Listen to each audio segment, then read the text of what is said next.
नमस्कार मित्रांनो, मुख्यमंत्री माझी लाडकी बहीण योजनेच्या तिसऱ्या हप्त्याकडे महिलांचे लक्ष लागून राहिलेले आहे. हा हप्ता सप्टेंबर महिन्यात महिलेच्या खात्यात जमा होणार आहे. तो नेमका महिलेच्या खात्यात कधी जमा होणार आहे? हप्ता जमा होण्याची नेमकी तारीख काय आहे? आणि किती रुपये खात्यात जमा होणार आहेत? असे अनेक प्रश्न महिलांना पडले आहेत. त्यामुळे या प्रश्नाचे उत्तर आम्ही तुम्हाला या व्हिडिओमध्ये सांगणार आहोत. त्यामध्ये लाडकी बहीण योजनेची घोषणा जुलै महिन्यात झालेली होती. त्यावेळी अनेक महिलांना तत्काळ कागदपत्राची जुळवाजुळव करता आली नव्हती. त्यामुळे त्या महिलांनी जुलै 31 पर्यंत अर्ज करण्याची डेडलाईन हुकली होती. अशा महिलांना ऑगस्ट महिन्यात अर्ज करावा लागला होता. त्यामुळे या महिलांच्या खात्यात 1500 रुपये जमा झाले नव्हते. तर किती पैसे जमा होणार आहेत ते बघू. आता ज्या महिलांनी ऑगस्ट महिन्यात अर्ज भरलेला आहे आणि त्यांचा अर्ज मंजूर देखील झालेला आहे, त्यांच्या खात्यात आता सप्टेंबर महिन्यात पैसे येणार आहेत. या महिलेच्या खात्यात जुलै, ऑगस्ट आणि सप्टेंबर असे 3 महिन्याचे एकत्रित 4500 रुपये जमा होणार असल्याची माहिती आहे. कारण या महिलांना जुलै महिन्याचा लाभ मिळाला नव्हता आणि त्यामुळे आता 3ही महिन्याचे एकत्रित मिळून लाभ मिळण्याची शक्यता आहे. तर कोणत्या तारखेला पैसे येणार आहेत ते बघू.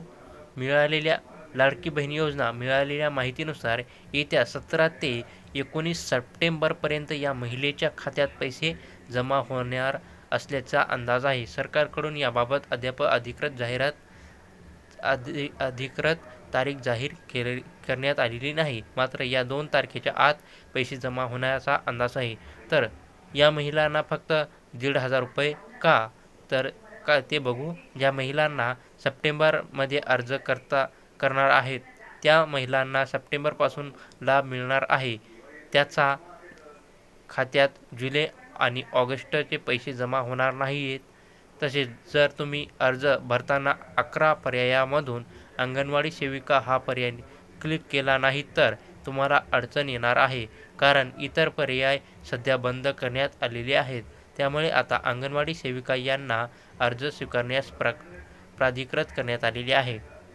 दरम्यान गेल्या काही दिवसांमध्ये लाडकी बहीण योजनेत घोटाळा होत असल्याने अनेक प्रकार समोर आलेले आहेत. एका व्यक्तीने त्याच्या पत्नीच्या नावाने 30 अर्ज दाखल केल्याचा प्रकार समोर आलेला होता. संबंधित व्यक्तीनं पत्नीच्या नावाने 30 अर्ज दाखल केले होते. त्यापैकी 26 अर्ज मंजूर झाले होते. मुख्यमंत्री लाडकी बहीण योजनेत गैरप्रकार टाळता यावा यासाठी राज्य सरकारने हे पाऊल उचलल्याचं समोर आलेलं आहे. तर अशा प्रकारे आतापर्यंत राज्य सरकारनं मुख्यमंत्री माझी लाडकी बहीण योजनेत जुलै आणि ऑगस्ट अशा दोन्ही टप्प्यात 1,59,00,000 भगिनींना 4,787 कोटीचा लाभ देण्यात आल्याची माहिती राज्य सरकारनं दिलेली आहे. हा आकडा आता सप्टेंबर महिन्यात वाढण्याची शक्यता आहे. तर लाडकी बहीण योजनेसाठी कोण करू शकतात अर्ज ते बघू. माझी लाडकी बहीण योजनेसाठी सर्व महिलांचे वय 21 ते 65 वर्ष असणे गरजेचं आहे. त्या योजनेसाठी अर्ज करू शकतात. एका कुटुंबातील एकच अविवाहित बहीण अर्ज करू शकते. विवाहित बहिणी, घटस्फोटित विधवा महिला देखील या योजनेसाठी अर्ज करू शकतात. सर्व महिलांचे वार्षिक उत्पन्न 2.5 लाखापेक्षा कमी असावे. माझी लाडकी बहीण योजनेचे फायदे.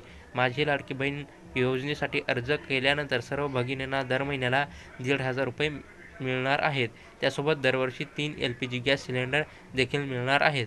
तर 4,500 रुपये मिळतील का? लाडकी बहीण योजनेअंतर्गत सरकारने दर महिन्याला 1,500 रुपये देण्याचे आश्वासन दिलेले असले तरी 14 ऑगस्ट 2000 रोजी सर्व भगिनींनी 2 हप्ते जोडून 3,000 रुपये पाठविण्यात आलेले असले तरीही अजूनही अशा महिला आहेत ज्यांनी या योजनेसाठी अर्ज केला नसेल किंवा पहिला आणि दुसरा हप्ता मिळाला नसेल.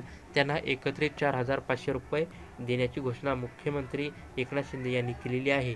तर ही माहिती तुम्हाला चांगली वाटली असेल तर आमच्या चॅनलला सबस्क्राईब करा. धन्यवाद.